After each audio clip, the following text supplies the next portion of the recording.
All right, guys, what is going on? So today let's talk about my experience as an owner operator. It's been like 13 years, 14 years as driving, and 13 years as an owner operator. I'm going to talk about my experience, you know, my takeaway from it all, and where I'm at, where I started.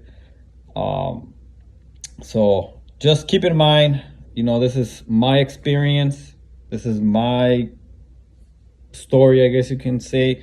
And everybody else is going to have their own opinion.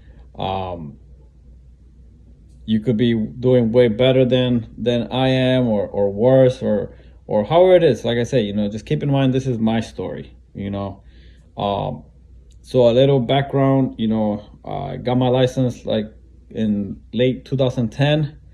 CDL late 2010. Drove for a company for a year, and then I bought my first truck like 2012. So after that, I've had one truck of me driving by myself. Then I bought another one, and I had a driver, and it was going all right, But then I feel like when I started, my mind was to grow, but then once I started noticing that drivers really don't care, most of them didn't really care. They would just, get in the truck, turn the key, and that's it. So I've had my fair share of bad experiences with drivers that I just decided to stay as an owner operator by myself, me and my truck, and that was it. Fast forward a few years later, my brother actually decided to get his CDL as well, and 5 years later he's still working with me. So right now I got 3 trucks, and I got 3 trucks which they're working. I'm staying home right now dispatching the 3 trucks, and I've been dispatching the same 3 trucks for the past maybe like what, 3 years. For the past 3 years. Sorry guys, got interrupted. I had to go fix something in the truck, so I had to cut the video. So I was saying, I've been dispatching the three trucks already, and all in all, I mean, it was good, and right now it's just like with everything, I know I'm not the only one, being affected by everything that's going on with the trucking industry. Loads are not paying like they used to. Diesel is not that high anymore, but it's still high compared to what I was used to. $2 a gallon to something years ago. So over the course of these 13 years of doing this, it's pretty much I don't know, at this point, like I said, I'm home. I mean, I'm glad that I'm home every day now, and it's been like this for the past 8 months since March. So it hasn't been that many, that I can say, oh, it's been some years. But no, it feels good to be home every day, because for the past, like I said, 13 years, I was regional, then over the road. So I haven't been home consistently like right now. So I'm actually grilling as well right now, so kind of enjoying the being at home. So I mean, I enjoy being home every day now, but I know, like I said, just keep in mind, like I said in the beginning of the video, that this is my experience, so I know I could have somebody else dispatch my trucks and just let them take care of it, and I could just be, I guess you could say, relaxing. But I mean, what I found out about getting dispatched by a dispatcher, sometimes they give you whatever is available. They don't go beyond like I would. I always try and fight for, even if it's $50 more, even if it's 20, whatever it is. I'm always trying to get the best rate out of the brokers. And yeah, sometimes I lose loads for trying to get an extra $50 or $100, but I'm trying to make a little more. And also, it's like I said, it's my truck. Breakdowns, insurance, everything that goes with having to pay for the trucks, it falls on me. So I'm not just gonna go ahead and get a load of $400 for 200 miles. I'm gonna try and get at least $500-600 or even more if I can. So with me dispatching the trucks, it's kind of not becoming overwhelming. The thing that's becoming kind of like overwhelming and kind of like, I can say maybe that I'm kind of getting tired is the breakdowns. And I know some of you are gonna start saying that maybe I got old trucks. I mean, yeah, they might be old. I got a 2006 Freightliner with the Detroit 60, and I have two Volvos, 2011 and a 2014. And I mean, they're driving good. It's just every weekend is something. Like right now I just went to coolant leak. I changed water pump this weekend on one of the Volvos. A blowout. I know that's part of the business, because I've been doing this for so long. But I feel like right now where I'm at, I'm kind of just getting tired of it, more so because things are not going that good. Like I said, the loads are not paying the greatest. Everything's so expensive. So at the end of the day, when you start having all these breakdowns and you're starting to pay for this, pay for that, and then I also like to work on my trucks. Whatever I can do, I try to do it so I can save some money.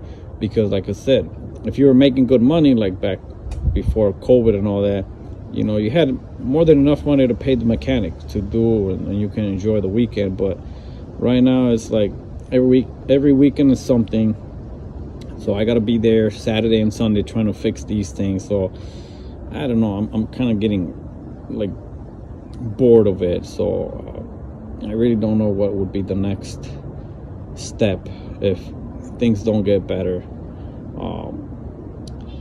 So I feel like trucking hasn't been the same since I started, and I know old timers will say the same thing, that it hasn't been the same since when they started like 20-30 years ago.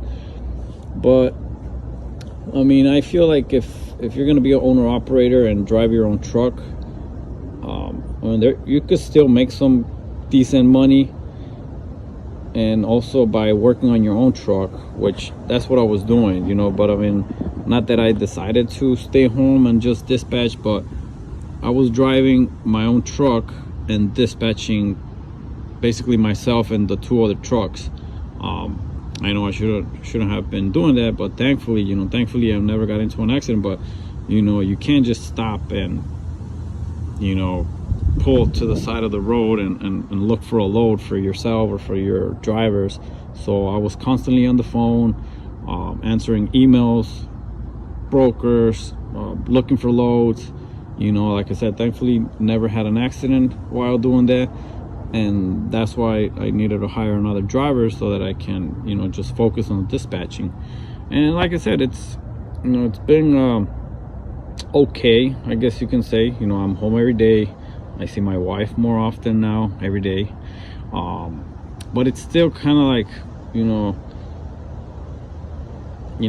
always on the phone. That's another thing too about dispatching. You're kind of like, you feel like 24/7, from like 5 in the morning that I wake up to try and look for loads or answer the emails. If the guys are on the road as well, I gotta be on the phone. So it's a constant being on the phone. And then the weekends with the trying to fix this, fix that.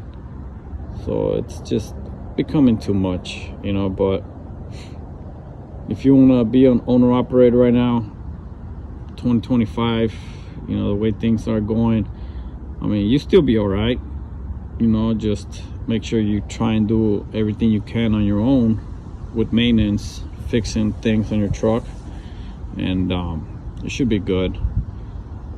But if you're gonna hire a driver, I mean, depends on, you know, your loads, your diesel consumption, you know. And that's another thing too, you know. You gotta have good drivers that are gonna also look out for the truck, you know, because I've had some drivers that, like I said before, they would just drive the truck until things would break. They don't tell you, you know. But if you get good drivers that, you know, they're checking the truck, letting you know what's going on with it, then you should be fine, not fun. But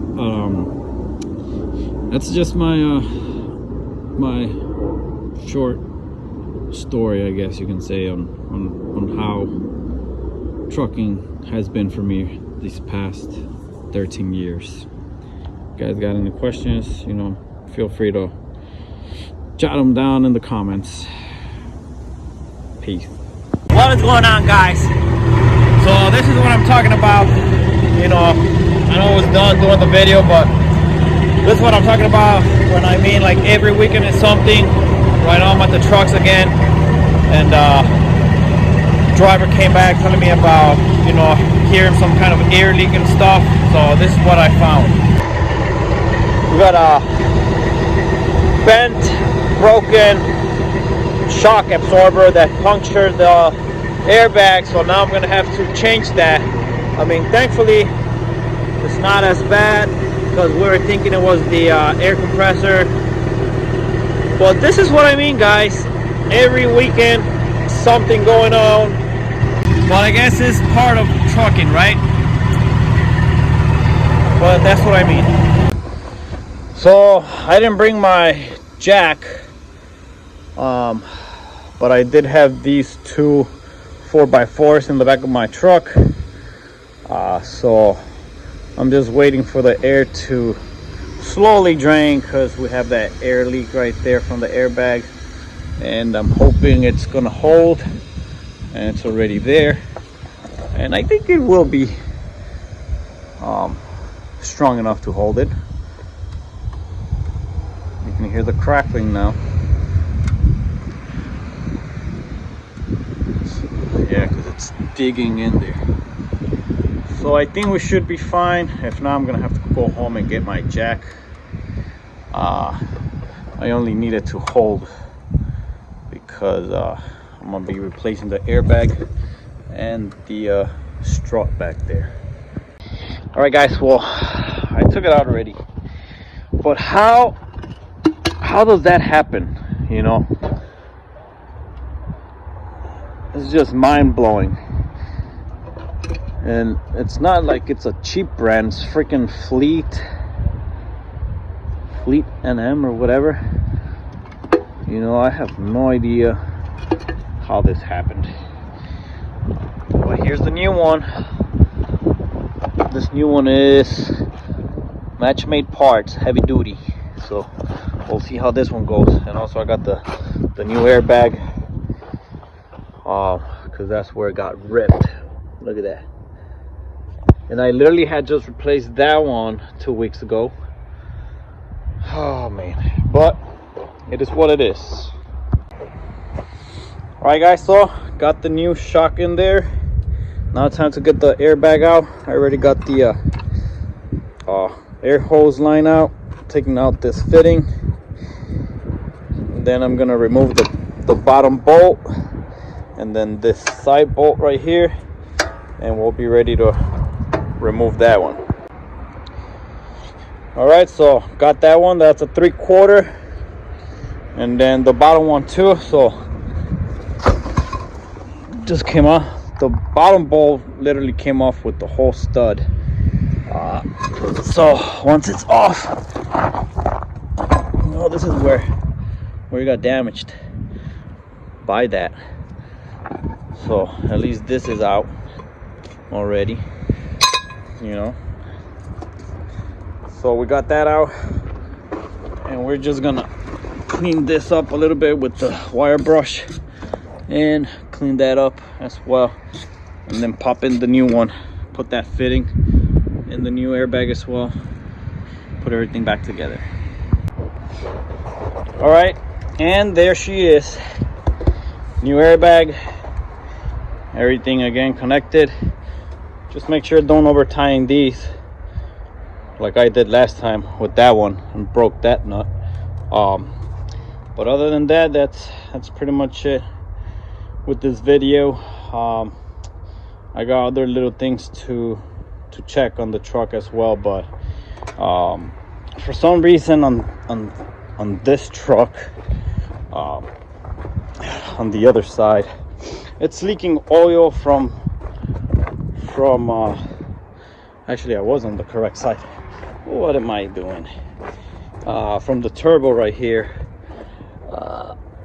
I mean, it's not leaking right now, it doesn't look wet, but I had changed the gasket last week and the driver did tell me it was still leaking a little bit, but I'm gonna have to change the gasket again, but we'll see how that goes. I mean, it's not a major leak, but it's been drip leaking from there. And then I had watched the video on the thermostat. I'm gonna have to also change somewhere around here, man. We'll see how that goes, but I don't think I'll be doing a video on that. Might have to remove this air filter, then some of those hoses, and it's always something, guys.